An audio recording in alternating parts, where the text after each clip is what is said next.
করলাম XeO2F2। এই XeO2F2 তে আমরা দেখব সেন্ট্রাল অ্যাটম,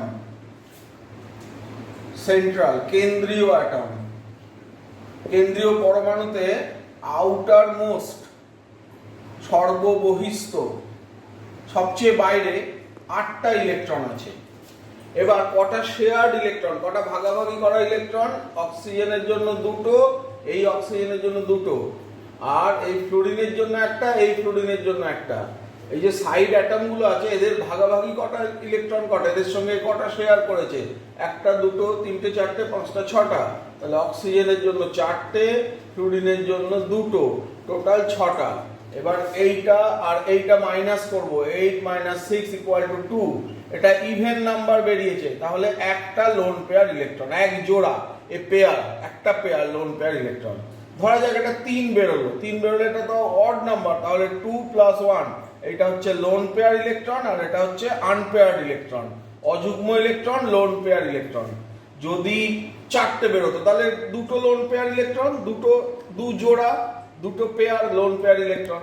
তো এইভাবে আমরা লোন পেয়ার ইলেকট্রন কত বার করি, এটা এক্সাম্পল বললাম। এইটা হচ্ছে এইটার জন্য, এই টোটাল থেকে এইটা মাইনাস করলে যেটা হবে সেটা হচ্ছে lone pair electron, number of lone pair electron. এবার ভেবে দেখ সিগমা বন্ড কতগুলো আছে। সিগমা বন্ড আছে তোর একটা, দুটো, তিনটে, চারটে, তাহলে চারটে সিগমা বন্ড। এই যে এখানে দেখ ফ্লুরিন একটা করে সিঙ্গেল বন্ড করে, অক্সিজেন ডাবল বন্ড করে, তাহলে একটা সিগমা, একটা সিগমা, একটা সিগমা, একটা, চারটে সিগমা। প্লাস কতগুলো লোন পেয়ার ইলেকট্রন? এক জোড়া lone pair electron. Unpaired electron একটাও নেই, তাহলে 5 বেরোলো, তাহলে sp3d হচ্ছে এর হাইব্রিডাইজেশন। এইভাবে আমরা হাইব্রিডাইজেশন বার করি।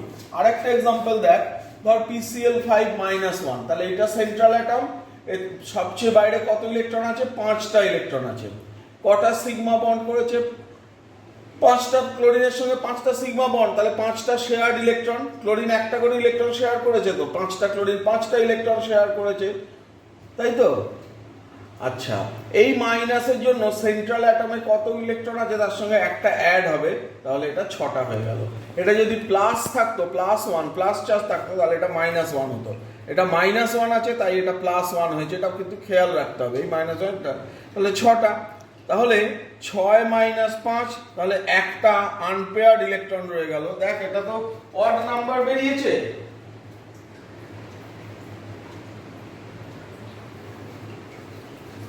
তাহলে একটা আনপেয়ার্ড ইলেকট্রন রয়ে গেল।